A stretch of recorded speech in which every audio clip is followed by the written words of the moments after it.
আরেকটি জিনিস দেখেন, আলেম নাম দিয়ে যদি মানুষ মৃত লাশের সাথে যদি রাজনীতি করতে পারে।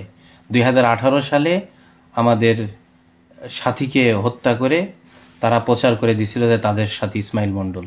তারপরে তার ছেলে স্ট্যাম্প করছে, স্ট্যাম্পে লিখছে, পর্চা দেখাইছে যে আমার বাবা নিজামুদ্দিন অনুসারী, এবং তারপরে জানাজার মধ্যে আমাদের মুরব্বীরা গেছে এবং ওনার সন্তান সাংবাদিকের সামনে ব্রিফিং দিছে, সাংবাদিকের সামনে স্পষ্টভাবে মিডিয়াতে বলছে।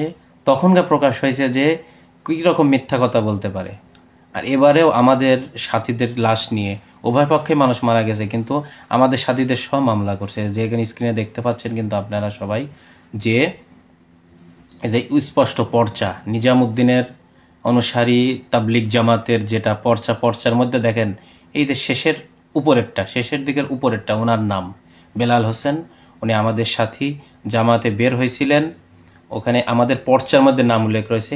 এরপরেও কালের কণ্ঠের যে ভিডিওটা আছে সেটা আপনারা দেখবেন, ভিডিওর মধ্যে একবার স্পষ্ট যে ওনার ছেলে একজন মৌলানা, ওনার ছেলে বেলাল হোসেনের ছেলে একজন মৌলানা।